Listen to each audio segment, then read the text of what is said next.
आज का हमारा क्वेश्चन है एक आदर्श पहाड़ी ढाल की अनुदैर्ध्य परिच्छेदिका के प्रमुख तत्वों का वर्णन करो।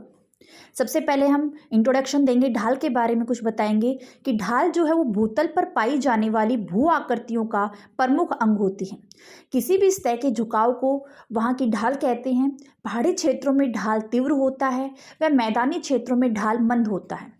एकादश पहाड़ी ढाल की अनुदैर्ध्य परिच्छेदिका में मुख्यतः चार तत्व होते हैं: उतलता, मुक्त पृष्ठ तल, सरल रेखीय व अवतल ढाल। लेकिन प्रत्येक पहाड़ी में ये चारों तत्व उपस्थित हों ये आवश्यक नहीं है, कुछ तत्व अनुपस्थित भी हो सकते हैं। तो ढालों में जो तत्व है, पहला है उतल तत्व। पर्वतीय ढाल का जो सबसे ऊपरी भाग है उसमें उतल ढाल पाया जाता है। उतलता नीचे की ओर तथा ऊंचाई पर विस्तृत होती है।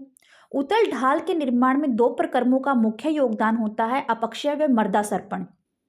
यहाँ पर ढाल बहुत तीव्र होता है और इसे शिखरीय उतलता भी कहते हैं।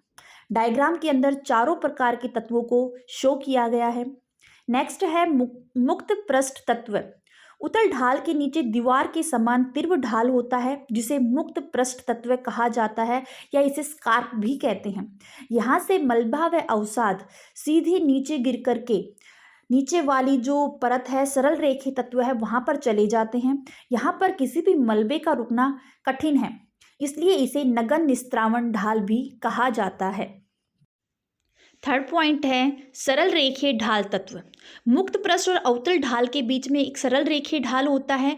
यहाँ पर मुक्त पृष्ठ का सारा मलबा जो है वो यहाँ आकर के जम जाता है, इसलिए इसे मलबा नियंत्रित ढाल भी कहते हैं और रिपोज ढाल भी कहते हैं। लेकिन यहाँ का जो मलबा है वो गुरुत्व बल या गुरुत्व ढाल के कारण नीचे की ओर जो है वो सरकता रहता है। और फोर्थ है अवतल ढाल।